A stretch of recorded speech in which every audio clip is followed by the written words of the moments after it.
আন্তর্জাতিক নারী দিবস আজ।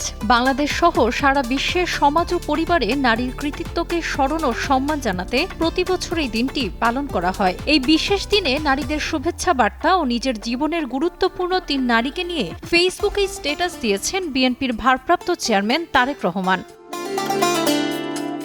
শুক্রবার রাতে ও শনিবার ভোরে নিজের ভেরিফাইড ফেসবুক পেজে স্ট্যাটাস দেন তারেক রহমান। তিনি জানান, আন্তর্জাতিক নারী দিবস একটি অত্যন্ত তাৎপর্যময় দিন। বিশ্বব্যাপী মহিলাদের আর্থিক, রাজনৈতিক ও সামাজিক প্রতিষ্ঠা গুরুত্ব পায়। এই দিবসটি নারীর প্রতি সাধারণ সম্মান ও শ্রদ্ধা প্রদর্শনে সচেতনতা সৃষ্টি করে।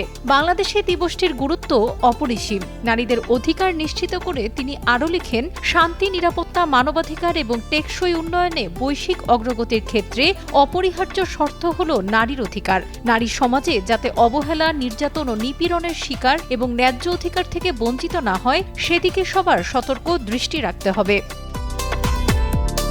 তারেক রহমান তার পরবর্তী পোস্টে লেখেন, আমার জীবনের সবচেয়ে গুরুত্বপূর্ণ ৩ মানুষ হলেন আমার মা, স্ত্রী এবং কন্যা। ৩ জন অসাধারণ নারী। আমি সবসময় তাদের জন্য প্রতিটি সুযোগ, সাফল্য এবং সুখ নিশ্চিত করতে চেয়েছি। আমি নিশ্চিত যে আপনারা যারা এটি পড়ছেন তাদের অনেকেই একই অনুভূতি লালন করেন।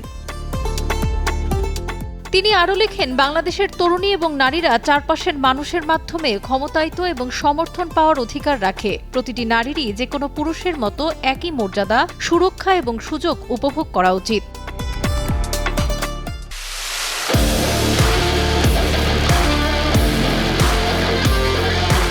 বিএনপি সবাইকে নিয়ে নারীবান্ধব একটি সুন্দর সমাজ করতে চায় উল্লেখ করে দলের এই ভারপ্রাপ্ত চেয়ারম্যান লিখেন, আন্তর্জাতিক নারী দিবসে আমি আবারও নিশ্চিত করছি যে শহীদ রাষ্ট্রপতি জিয়াউর রহমান এবং বেগম খালেদা জিয়ার নেতৃত্বে পরিচালিত পূর্ববর্তী বিএনপি সরকারের মতো আমরা একটি ন্যায়সঙ্গত, সহনশীল এবং সম্মানজনক সমাজ তৈরির জন্য অক্লান্ত পরিশ্রম করব, যেখানে লিঙ্গ, বর্ণ বা ধর্মের ভিত্তিতে বৈষম্য থাকবে না। তাদের ঘর ছেড়ে বাইরে আসতে হবে, তারা যেন কোনো হয়রানি ছাড়াই ইন্টারনেট ব্যবহার করতে পারে এবং কোনো ভয়ভীতি ছাড়াই নিজেদের মত প্রকাশ করতে পারে।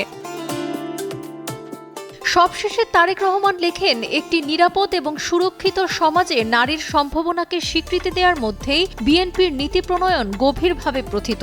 আমাদের পরিবার কার্ড, কর্মসূচি, নারী উদ্যোক্তাদের জন্য এসএমই ঋণ, তরুণীদের শিক্ষিত করার জন্য শিক্ষা এবং বৃত্তিমূলক প্রকল্পের মতো উদ্যোগ নারীর ক্ষমতায়নে গুরুত্বপূর্ণ ভূমিকা রেখেছে।